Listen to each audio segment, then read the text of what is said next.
আজকের এই সুন্দর বরকতময় নান্দনিক এবং জান্নাতি এই আয়োজনে আমাদেরকে শামিল হওয়ার তৌফিক যিনি দান করেছেন, গলার আওয়াজ বড় করে সবাই বলেন তো তিনি কে? সেই মহান রবের জন্য হৃদয়ের সবটুকু ভালোবাসা, আবেগ, অনুভূতিকে উজাড় করে দিয়ে খুশি মনে প্রাণবন্ত আওয়াজে উচ্চ কণ্ঠে কালিমাতুশ শুকর আদায় করে আমরা সকলেই পড়ছি আলহামদুলিল্লাহ। অসংখ্য অগণিত দুরূদ এবং সালাম পেশ করছি সর্বকালের, সর্বযুগের সর্বশ্রেষ্ঠ মহামানব নবিয়ুনা ওয়া সাইয়্যিদুনা ওয়া কুদওয়াতুনা মুহাম্মাদুর রাসূলুল্লাহ সাল্লাল্লাহু আলাইহি ওয়াসাল্লামের প্রতি, যাকে আল্লাহ তাআলা আমাদের হেদায়েতের জন্য পাঠিয়েছেন। আল্লাহুম্মা সাল্লি আলাইহি আল্লাহুম্মা বারিক আলাইহি। সম্মানিত খানসামা দিনাজপুরবাসী, রাত তো অনেক গভীর হয়ে গেল, যদিও আপনাদের এলাকায় আমি 9টার আগেই প্রবেশ করেছি, কিন্তু কমিটির তো আর তাদের বিভিন্ন শিডিউল শেষ হয় না, এজন্য উঠাও যায় না। আপনাদের এলাকায় অনেক গভীর রাতে প্রধান বক্তাকে স্টেজ দেওয়া হয়, এটা খুব ভালো লক্ষণ নয়। মাহফিল চেষ্টা করবেন 11টা, 11:30টার মধ্যে সমাপ্ত করতে। একটা মাহফিলে অনেক দূর দূরান্ত থেকে মা বোনেরা আসে, অনেক বয়স্ক বাবারা আসে, বিভিন্ন দূর দূরান্ত থেকে মানুষ আসেন। আপনি যদি দেরি করে বক্তাকে উঠান, তাহলে দূরবর্তী মানুষ যারা আসে, এটা তাদের জন্য বাড়ি ফিরে যাওয়াটা তাদের জন্য কষ্টকর হয়ে যায়। এবং এমন বহু মাহফিলও দেখেছি, শ্রোতারা বিরক্ত হয়ে কমিটিকে গালি দিতে দিতে তারপর মাহফিল স্থল ত্যাগ করে চলে যায়। এই বিষয়গুলো মাথায় রাখা দরকার। সম্মানিত উপস্থিতি, যেহেতু গভীর রাত হয়ে গেল, অপ্রাসঙ্গিক অপ্রয়োজনীয় কোনো কথাবার্তা না বলে সরাসরি আমরা আল্লাহর কালাম থেকে হেদায়েতের নিয়তে কিছু কথা বলবো এবং শুনবো ইনশাআল্লাহ। আল্লাহ তাআলা আমাদেরকে হেদায়েতের নিয়তে বলার এবং শোনার তৌফিক দান করেন, আমরা সকলে বলি আমিন। এই পৃথিবীতে যত মানুষ আছে, সকল মানুষকেই আল্লাহ তাআলা সৃষ্টি করেছেন, সবাইকে আল্লাহই দুনিয়াতে পাঠিয়েছেন। পৃথিবীতে প্রায় 800 কোটি মানুষ বসবাস করছে, কিন্তু এই 800 কোটি মানুষের মধ্যে সকলেই আল্লাহ তাআলার প্রিয় নয়, সবাই আল্লাহর নৈকট্যশীল নয়, সকলে আল্লাহর ভালোবাসার বা পছন্দের নয়। এদের মধ্য থেকে বিশেষ বিশেষ কিছু বান্দা বান্দিরা আছেন যাদেরকে আল্লাহ খুব পছন্দ করেন, যাদেরকে আল্লাহ খুব ভালোবাসেন, যাদেরকে আল্লাহ তার একেবারে নৈকট্যশীল বান্দা বান্দি বানিয়ে নিয়েছেন। সুবহানাল্লাহ। এরা হচ্ছে আল্লাহর প্রিয়, যাদেরকে আল্লাহ ভালোবাসেন। আমরা আল্লাহ তাআলার সেই সকল ভালোবাসার প্রিয় পাত্র, অথবা আমরা আল্লাহর নৈকট্যশীল বান্দায় আমরা পরিগণিত হতে চাই কি চাই না? যারা বললেন না, তারা কি আল্লাহর নৈকট্যশীল বান্দা হতে চান না? এটা কি দেখতেছেন আপনারা? আপনারা আমাকে দেখেন, আমার কথা শোনেন। আপনারা সবাইকে আল্লাহর নৈকট্যশীল বান্দা হতে চান না? আল্লাহর নৈকট্যশীল বান্দা হতে হলে কিছু কোয়ালিটি লাগে। এটা সম্ভবত একটা স্কুলের মাঠ, তাই না? তো একটা স্কুলে একটা ক্লাসে 30-40 জন ছাত্রছাত্রী আছে। এই 30-40 জন ছাত্রছাত্রীর মধ্যে সকলেই কি তাদের ক্লাস টিচার বা অন্যান্য টিচারের নজর কাটতে পারে, বা সবাই কি তাদের টিচারের প্রিয় ছাত্রছাত্রী হতে পারে? কারা প্রিয় ছাত্রছাত্রী হয়? যারা ক্লাসে কনসেন্ট্রেট, ক্লাসে মনোযোগী থাকে, যারা হোমওয়ার্ক ঠিক মতো জমা দেয়, অ্যাসাইনমেন্ট করে, যারা পরীক্ষায় ভালো রেজাল্ট করে, যাদের আদব আখলাক ভালো, কথাবার্তা ভালো, ভদ্র বিনয়ী, তারাই তো ক্লাসে তাদের টিচারদের, শিক্ষকদের মনোযোগ আকর্ষণ করতে পারে। একজন শিক্ষক অনেক সময় দেখা যায় ক্লাসের সব ছাত্রকে ভালো করে চিনেও না, কিন্তু ক্লাসে এমন 2-4 জন ছাত্র থাকে যাদের খবর টিচার ভালো করেই জানেন। একজন ছাত্র তার টিচারের মনোযোগ কখন আকর্ষণ করে? যখন তার পড়ালেখা, আদব, চরিত্র সবকিছু দিয়ে সে যখন তার টিচারকে মুগ্ধ করতে পারে, তখনই তার টিচারের প্রিয় ছাত্র বা ছাত্রী সে হতে পারে। এখন এই যে আমরা গোটা পৃথিবী জুড়ে এত মানুষ বসবাস করছি, সবাই তো আল্লাহ তাআলার প্রিয় হতে পারবে না, আল্লাহ তাআলার নৈকট্যশীল হতে পারবে না। যে সকল বান্দাবান্দিরা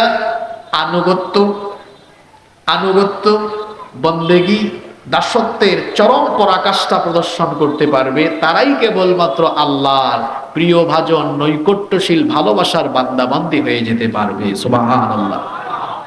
আল্লাহ যাদেরকে ভালোবাসেন আল্লাহ তাদেরকে জান্নাত দিবেন। আল্লাহ যাদেরকে ভালোবাসেন আল্লাহ তাদেরকে কি করবেন?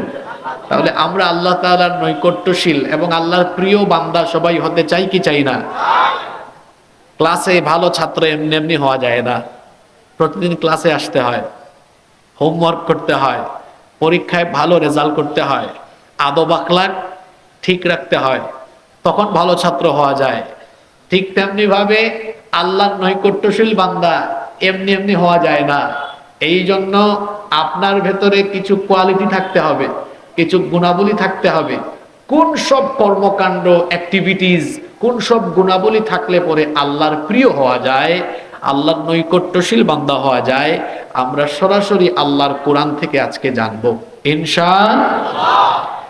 10টা অ্যাক্টিভিটিস, 10টা গুণাবলী যদি আমাদের মধ্যে আমরা ইনস্টল এবং ডেভেলপ করতে পারি, তাহলে আমরা প্রত্যেকেই আল্লাহর নৈকট্যশীল এবং আল্লাহর প্রিয় বান্দা হয়ে যেতে পারবো ইনশাআল্লাহ। কয়টা কাজ?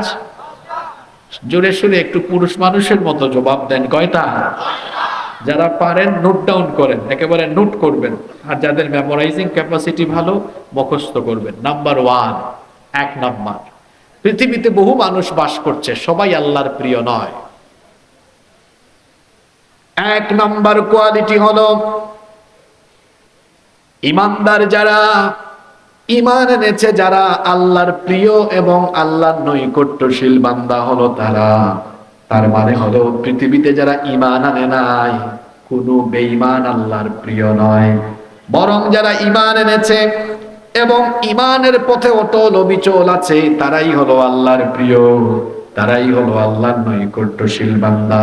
এজন্য রব্বুল আলামিন কোরআনুল কারীমের 34 নম্বর সূরা সূরাতুস সাবা'র 37 নম্বর আয়াতে বললেন, ওয়ামা আমওয়ালুকুম ওয়ালা আওলাদুকুম বিল্লাতী তুকাররিবুকুম ইনদানা যুলফা ইল্লা মান আমানা ওয়া আমিলা সালিহা فَأُولَئِكَ لَهُمْ جَزَاءُ الضِّعْفِ بِمَا عَمِلُوا وَهُمْ فِي الْغُرُفَاتِ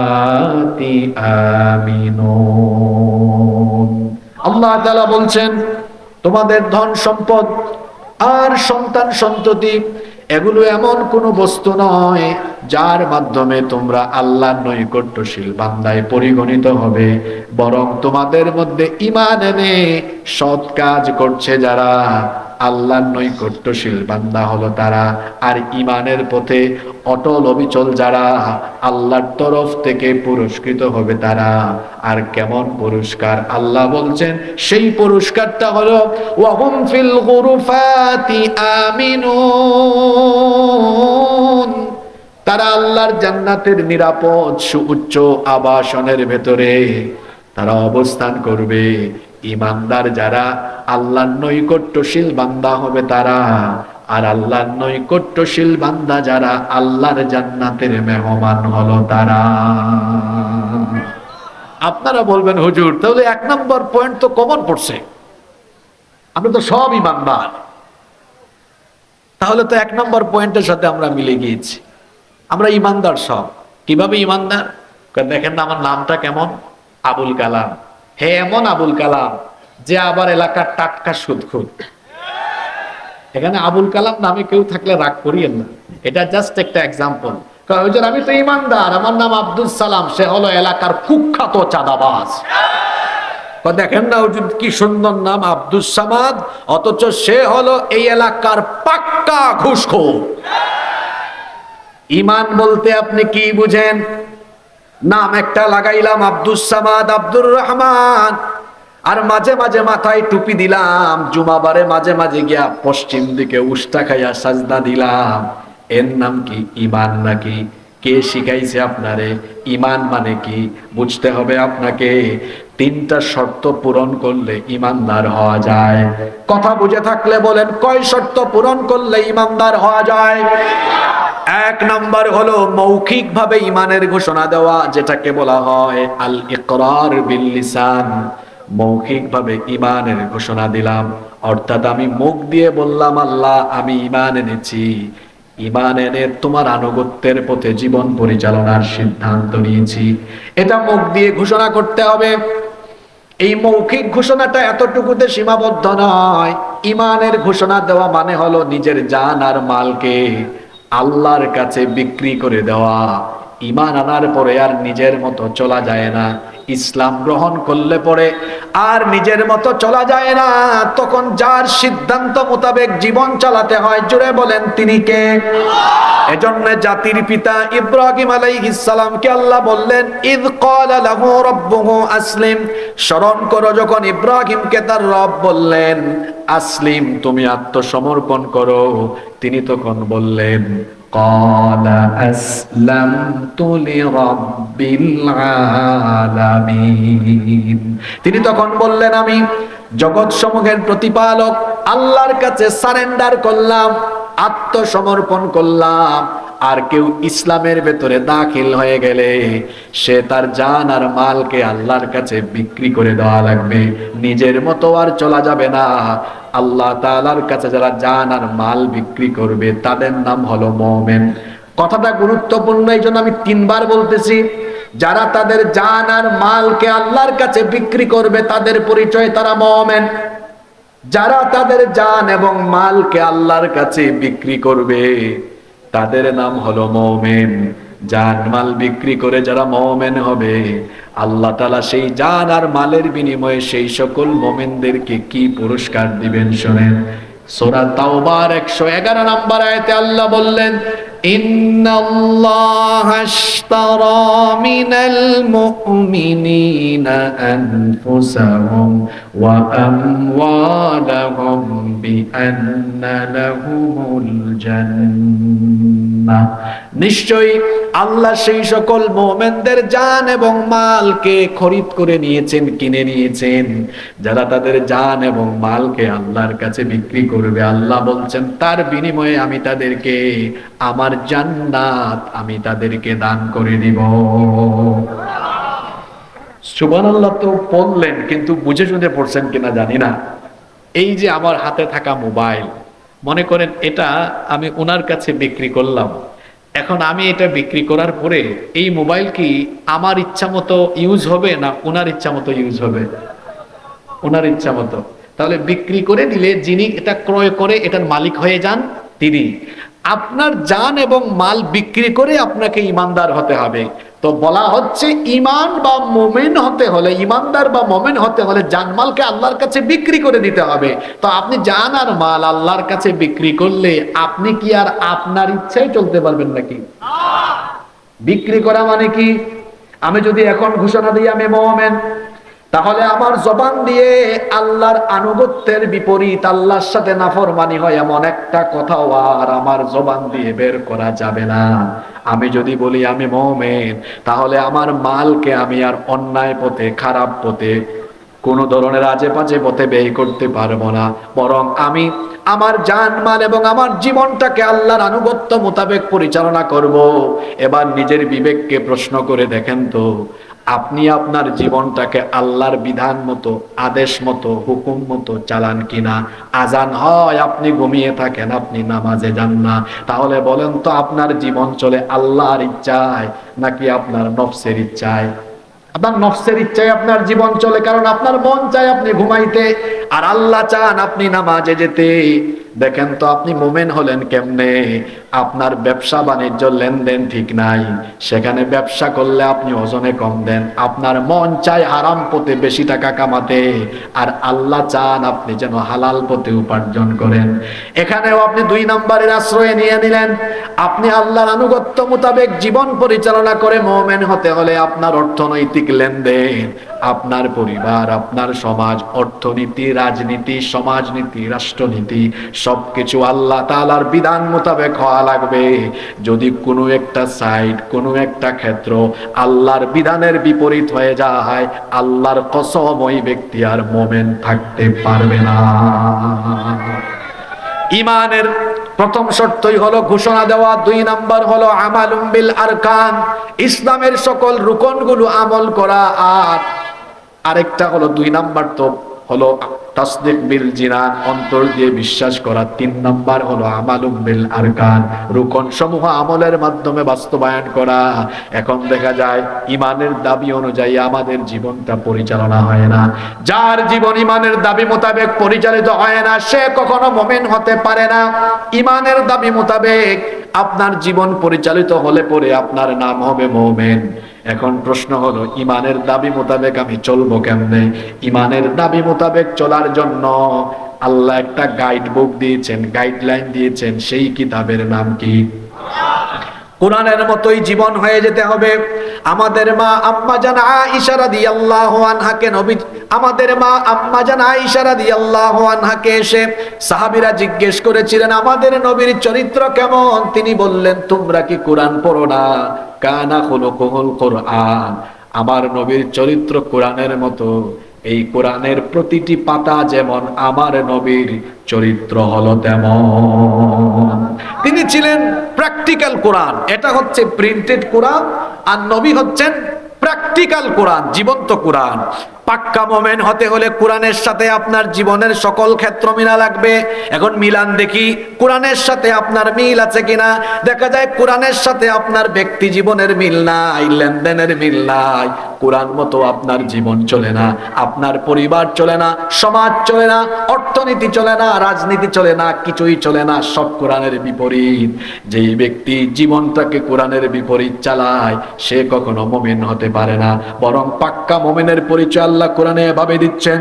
কোরআনে কারীমের 49 নম্বর সূরা, সূরাতুল হুজুরাতের 15 নম্বর আয়াতে আল্লাহ বলছেন, ইন্নামাল মুমিনুনাল্লাযীনা আমানু বিল্লাহি ওয়া রাসূলিহি সুম্মা লাম ইয়ারতাবু ওয়া জাহাদু বিআমওয়ালিহিম ওয়া আনফুসিহিম ফি সাবিলিল্লাহ উলাইকা হুমুস সাদিকুন। আল্লাহ তাআলা বলছেন, নিশ্চয়ই প্রকৃত মুমিন হলো তারা আল্লাহ এবং রাসূলের উপর ঈমান এনে লাম ইয়ারতাবু, আর কোনো সন্দেহ করে নাই যারা। কথাটা বড় গুরুত্বপূর্ণ। আল্লাহ আর রাসূলের উপর ঈমান এনে ইমানের পথে কোন সেক্টর পরিচালনায় সন্দেহ করে নাই যারা। কথাটা কি বললাম? কি করে নাই? আপনারা ঘুমিয়ে গেছেন নাকি? ইমান এনে ইমানের পথে আল্লাহ রাসূলের বিধান মোতাবেক চলতে সন্দেহ পোষণ করে না যারা, ইমানের দাবিতে সত্যবাদী হলো। সন্দেহ মানে কি? সন্দেহ মানে হলো, এই কোরআন দিয়ে আমি আমার ইবাদত বন্দেগী করতে পারবো, ঠিক আছে, কিন্তু কোরআন দিয়ে আমি আমার আদালত চালাইতে পারবো না। কোরআন দিয়ে আদালত হয়তো সঠিকভাবে চালানো যাবে না, এই জন্য আদালতে আমি কোরআনের আইন দিলাম না। এটা একটা সন্দেহ ঢুকে গেল। আপনি কোরআনকে ওই জায়গায় অপূর্ণাঙ্গ মনে করলেন, অথচ কোরআন হলো একটা পরিপূর্ণ পূর্ণাঙ্গ জীবন বিধান। এখন আপনি যদি সেখানে কোরআনকে আদালত পরিচালনায় অযোগ্য মনে করেন, আপনার কি ঈমান থাকবে? আল্লাহ নবী বিচার কার্য পরিচালনা করেছেন এবং ওনার পরে খোলাফায়ে রাশেদার আমলে সাহাবীগণ বিচার কার্য পরিচালনা করেছেন কার আইন দিয়ে? জোরে বলেন, কার আইন দিয়ে? আচ্ছা বলেন তো, আপনাদের জন্য আল্লাহর আইন ভালো না আমার বানানো আইন ভালো হবে? কার আইন ভালো হবে? দেখেন, বাংলাদেশে ধর্ষণ হয় কিছুদিন পর পর, হয় না? এই যে গত কয়েক মাস আগে মাগুরায় একটা ছোট্ট মেয়ে, 8 বছর বয়স, মনে আছে আপনাদের? আসিয়া। এক পরিবারের 3 নরপিশাচ মিলে আমার বোনটের উপরে পাশবিকতা চালিয়েছে। কয়েকদিন হাসপাতালে ভর্তি ছিল, আর্তচিৎকার করেছে, তারপর কষ্ট পেয়ে পেয়ে দুনিয়া থেকে চলে গিয়েছে। তার কবরে ঘাস উঠে গিয়েছে। বলেন দেখি আপনারা, তার ধর্ষণকারীরা এখনো বেঁচে আছে না নাই? পিছনে যারা আছে ঘুমাই গেছে নাকি? তার ধর্ষণকারীরা বেঁচে আছে না নাই? আমাদের আদালতগুলোতে বিচার হয় কার আইন দিয়ে, আল্লাহর আইন না মানুষের আইন? এরকম হাজার হাজার ধর্ষণের ঘটনা আছে যে ধর্ষিতা কবরে গিয়েছে, তার ধর্ষক এখনো বেঁচে আছে। এটা কেমন আইন যে আইন থাকার ফলে ধর্ষিতা কবরে চলে যায় আর ধর্ষক বুক ফুলাইয়া রাস্তায় হাঁটে, ধর্ষক বেঁচে থাকে? আমি তো সেই আইনের মুখে জুতা নিক্ষেপ করি। এখন যদি সেই জায়গায় আল্লাহর কোরআনের আইন হতো, কোরআনের শাস্তি কি? রজম করা, লাইভ মৃত্যুদণ্ড, লাইভ লাইভ মৃত্যুদণ্ড। কোরআনে আল্লাহ বলেছেন এদের আযাবটা এমন ভাবে দিবা যাতে অন্যান্যরাও এটা দেখে। কেন?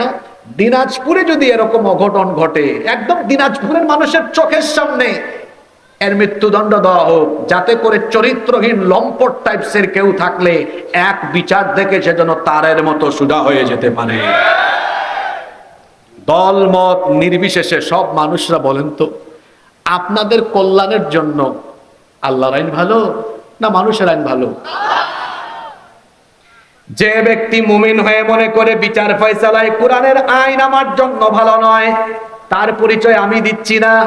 কোরআনে কারীমের 5 নম্বর সূরা সূরাতুল আল মাইদা এর 3 আয়াতে আল্লাহ তার পরিচয় নিজে তুলে ধরেছেন। আল্লাহ বলছেন ওয়ামান লাম ইয়াহকুম বিমা আনজালাল্লাহু ফাউলাইকা হুমুল কাফিরুন ফাউলাইকা হুমুল ফাসিকুন ফাউলাইকা হুমুল যালিমুন।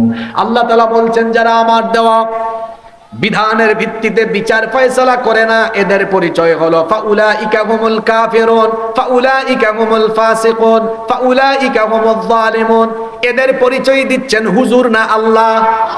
আল্লাহ বলছেন এরা মুমিন নয়, এরা হলো কাফের, এরা হলো ফাসিক, এরা হলো জালেম।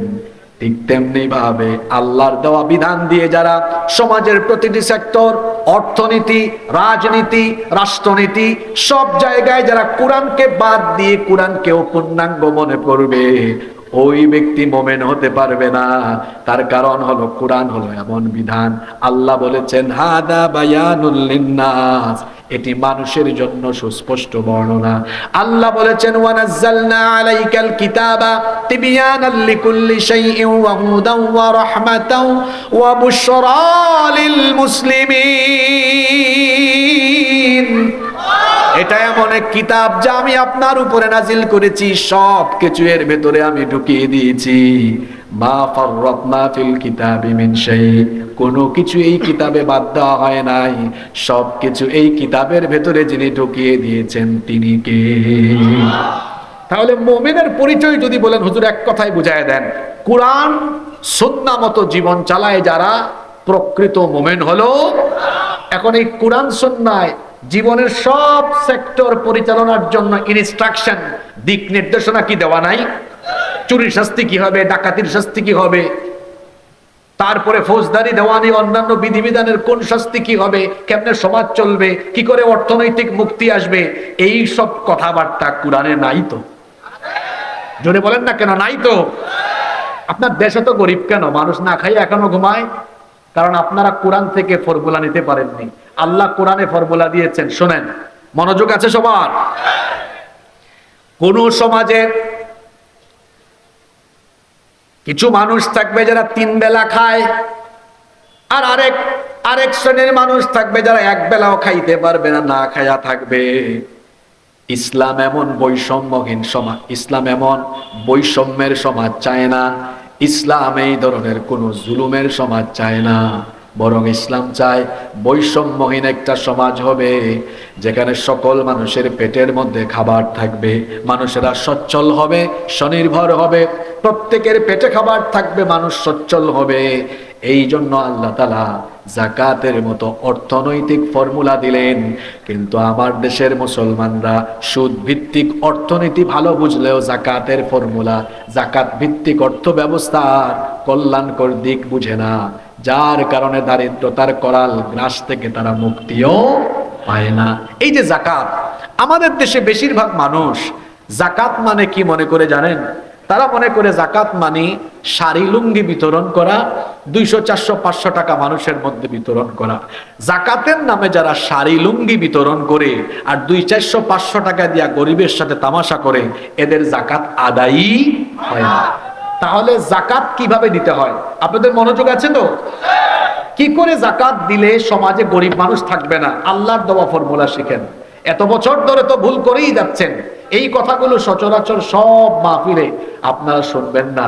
জাকাত 8 শ্রেণীর মানুষকে দিতে হয়। এখানে আলেম ওলামারাও আছেন। এর মধ্যে সিরিয়ালে 1 এবং 2 কাকে রাখা হয়েছে? ইন্নামাস সাদাকাতু লিল ফুকারাই ওয়াল মাসাকিন ওয়াল আমিলিনা ইলা আখিরিল আয়া। প্রথমেই রাখা হয়েছে ফকির মিসকিনকে। আচ্ছা, সিরিয়ালে 1, 2 ফকির মিসকিনকে রাখা হয়েছে কেন? কারণ কোন সমাজে ফকির মিসকিন থাকলে তো না খায়া থাকবে, বাড়ি ঘরও থাকবে না, অসচ্ছল মানুষ। এজন্য আগে এদের কথা বলা হয়েছে এই কারণে, যাতে এদের এই দুর্দশার হালত দূর হয়ে যায়। আর আল্লাহ এমন এক ফর্মুলা দিলেন জাকাত, এর উদ্দেশ্য হলো সমাজ থেকে দারিদ্রতা দূর করে দেওয়া। মানে আপনি যাকে জাকাত দিবেন সে যেন আর আগামী বছর জাকাত খাওয়ার উপযুক্ত না থাকে। সিস্টেমটা কেমন আমি আপনাদেরকে বলে দিই। আপনাদের এলাকায় সমাজকে আপনারা পঞ্চায়েত বলেন নাকি সমাজ বলেন না জামাত বলেন? জামাত। এক এক এলাকায় এক এক ভাষা। আপনারা কি বলেন?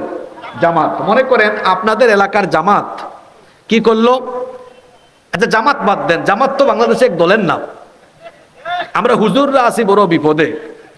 আসলে আমাদের অবস্থাটা কেমন জানেন? আমরা আস্তে আস্তে হাঁটলে অনেকে মনে করে হুজুর মনে আজকে বেশি খাই ফেলছে। জুড়ে জুড়ে হাঁটলে কয় হুজুরের দাওয়াত আজকে কয়েকটা আছে। জুড়ে হাঁটলেও বিপদ, আস্তে হাঁটলেও বিপদ। আমরা কিছু বললেও হয় সমস্যা, না বললেও হয়। তো যাই হোক, আমি বলি আপনার সমাজ বসে একটা সিদ্ধান্ত নিল যে চলো আমরা একটা কাজ করি, আমাদের সমাজে যাদের উপর জাকাত ফরজ এদের সবার জাকাতের টাকাটা এক জায়গায় করি। তো আপনারা এক জায়গায় করে দেখলেন, এর পরিমাণ হয়েছে 2 লক্ষ টাকা। সবাই একটু বলেন না, কয় লক্ষ টাকা? এখন আপনারা যদি চান তাহলে এই 2 লক্ষ টাকা 500, 500, 500 করে জন প্রতি 500, 500 করে দিলে আপনারা কিন্তু 400 জন মানুষকে দিতে পারবেন। কিন্তু এই 400 জন মানুষকে জন প্রতি 500, 500 করে দিলে এরা কি ধনী হয়ে যাবে নাকি? এক বেলা খাবে, আরেক বেলা আবার ওই অসহায়ত্ব থেকে যাবে। কিন্তু আপনারা যদি একটা কাজ করেন, একটা অসচ্ছল পরিবারের একজনকে বললেন তোমার তো পরিবার চলে না, ধরো তোমাকে একটা ভ্যান কিনে দিলাম। আরেকজন বিধবা নারীকে বললেন বোন ধরো তোমাকে একটা সেলাই মেশিন কিনে দিলাম। আরেকজনকে একটা মুরগির খামার করে দিলেন। আরেকজনকে একটা ছোটখাটো ব্যবসা খুলে দিলেন। আপনারা বলেন তো এই 2 লক্ষ টাকা 400 জন মানুষকে দেওয়ার চাইতে 4, 5, 6 জন মানুষের কর্মসংস্থান সৃষ্টি করে দেওয়া ভালো কি ভালো না? যাদেরকে কর্মসংস্থান করে দিলাম এরা কি আগামী বছর আর জাকাত খাওয়ার লাইনে দাঁড়াবে? এরা ধনী হয়ে গেল, তাই না? মানে ধনী বলতে সচ্ছল হয়ে গেল আর কি, পরিবার চালানোর ব্যবস্থা হয়ে গেল। এটা তো আমি আপনার সমাজ দিয়ে উদাহরণ দিয়েছি। এখন মনে করেন আপনারা আল্লাহর দেওয়া এই কোরআনকে সবাই গ্রহণ করে নিয়েছেন যে হুজুর আমরা অর্থনৈতিক দুর্দশা থেকে মুক্তি পেতে চাই, এটাকে আমাদের সমাজে না আমরা দেশে এই ফর্মুলাটা কাজে লাগাতে চাই। এখন কি করলো? সারা দেশের মুসলমান যারা তাদের সম্পদের হিসাব সরকারের কাছে থাকলো, নিসাব পরিমাণ মাল যাদের উপর জাকাত ফরজ, বছর শেষে তাদের মোবাইলে একটা SMS আসলো যে মিস্টার অমুক সাহেব আপনার তো এবছর জাকাতের এত টাকা, আপনার এলাকার অমুক অফিসে বা অমুক জায়গায় টাকাটা জমা দেন। এইভাবে যদি 64টা ডিস্ট্রিক্ট থেকে যাদের উপর জাকাত ফরজ তাদের টাকাগুলো এক জায়গায় জমা হয়, তাহলে তো অ্যামাউন্ট অনেক বড় হবে, তাই না? আমি বোঝানোর জন্য একটা ছোট অ্যামাউন্ট ধরি।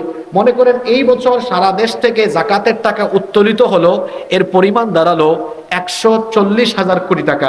এটা 1-2 বিভাগ দিয়ে সম্ভব হয়, কারণ রাষ্ট্রীয় ব্যাপার তো। কিন্তু বোঝানোর জন্য ছোট উদাহরণ দিলাম, 140,000 কোটি টাকা। আপনারা দেখেন এই ফর্মুলা কাজে লাগালে কেমনে গরিব তার গরিবী হালত কাটিয়ে উঠতে পারে। দেখা গেল মোট উত্তোলিত অর্থের পরিমাণ 140,000 কোটি টাকা। গভর্নমেন্ট এবার কি করলো, সারা দেশের 64টা ডিস্ট্রিক্ট থেকে বেকার যুবকদেরকে তালাশ করলো, করে করে 64 ডিস্ট্রিক্ট থেকে সর্বমোট 70 লক্ষ যুবকের তালিকা করলো। কথা বুঝতে বলেন তো কত লক্ষ তালিকা? এই 70 লক্ষ যুবককে ঢাকায় ধাপে ধাপে নিয়ে গিয়ে প্রত্যেকের হাতে হাতে আবার 2 লক্ষ টাকার চেক দিয়েছে। ধরো নাও 2 লাখ। ক্যালকুলেটরে হিসাব করলে দেখবেন 70 লক্ষ গুণ 2 লক্ষ সমান হয় 140,000 কোটি টাকা। এই টাকাটা দিয়ে বলতেছেন, যুবক তুমি তো বেকার মানুষ, যাও এলাকায় গিয়ে একটা হাঁসের খামার করো, একটা মুরগির খামার করো, অথবা তুমি এই টাকা দিয়ে ছোটখাটো কিছু একটা করো। তুমি এই টাকা নিয়ে পাকপাকম করে বাইক চালাও, না এটা দিয়ে তুমি কোনো কাজ করো, প্রত্যেক উপজেলার অডিট অফিসার তা পর্যবেক্ষণ করবে। তাহলে এই পদ্ধতিতে আল্লাহর দেওয়া ফর্মুলার ভিত্তিতে 1 বছরে কত লক্ষ বেকার যুবকের কর্মসংস্থান করা গেল? যারা বলতেছেন না বাবারা ভাইয়ের, আপনারা বুঝতেছেন না আমার কথা? কত লক্ষ? আপনারা আমাকে বলেন তো, এই ফর্মুলায় যদি চলতে থাকে তাহলে আপনাদের দেশে 10 বছর পরে আপনারা কি কোনো গরিব মানুষ খুঁজে পাবেন নাকি? ফর্মুলাটা আমার না আল্লাহ? যারা বলেন কার? 54টা বছর ধরে বক্তৃতা শুনতে শুনতে আপনাদের কান ভূতা হয়ে গেছে। আমরা যদি সুযোগ পাই ক্ষুধা মুক্ত, দারিদ্রতা মুক্ত দেশ, সমাজ, জাতি গঠন করব। তারপর সুযোগ যখন পায় দেখা যায় 5 বছরে খেতার নিজের ক্ষুধাই মিটাইতে পারে না। সে মানুষের ক্ষুধা মিটাবে কখন? কোন ভুলে পড়ে আছি আমরা? যদি আমরা আমাদের সমাজ থেকে দারিদ্রতার কবর দিয়ে একটি সচ্ছল, স্বনির্ভর, সমৃদ্ধ জাতি গঠন করতে চাই, মানুষের তৈরি করা আইনের মুখে লাথি দিয়ে এটাকে বঙ্গবসা করে ফেলে আল্লাহর কোরআনের আইনকে সবাই গ্রহণ করে নিতে হবে। নইলে আপনারা অর্থনৈতিক মুক্তি পাবেন না। গরিব জাতি গরিবই থাকবে, গরিবের জাত গরিব থাকবে। আর যদি বলেন না হুজুর আমরা মাথা উঁচু করে দাঁড়াতে চাই, তাহলে আল্লাহর দেওয়া অর্থনৈতিক ফর্মুলাকে গ্রহণ করেন, 10 বছরে একটা জাতি সমৃদ্ধ হয়ে যাবে। আমি কি চাপাবাজি করে গেছি না আপনাদের রীতিমতো বুঝাইতে পারছি? যারা ঠিক মতো শুনে নাই এরা ওই ফেসবুক, ইউটিউব লাইভ বা পরে যেন শুনে নাই ফর্মুলাটা কি দিয়ে গিয়েছে। মোমেন হতে হলে এই বিশ্বাস থাকতে হবে আমার অর্থনৈতিক মুক্তিও দিতে পারে আল্লাহর কিতাব কোরআন। ঠিক না ঠিক? ঠিক তেমনি ভাবে আমাদের জীবনের সব কিছুর সমাধান যে কিতাবে আছে, জোরে বলেন তো সেই কিতাবের নাম কি? সমাধান চাও যদি জীবনে মরণে, ফিরে যাও খুঁজে নাও চোখ রাখো কোরআনে। সমাধান চাও যদি জীবনে মরণে, ফিরে যাও খুঁজে নাও চোখ রাখো কোরআনে। তবেই পাবে সুখ শান্তির ঠিকানা, তবেই পাবে সুখ শান্তির ঠিকানা, যদি মেনে নাও তুমি মনে প্রাণে। সমাধান চাও যদি জীবনে মরণে, ফিরে যাও খুঁজে নাও চোখ রাখো কোরআনে। If you want the solution in here and hereafter, go back, have a look on the holy Quran.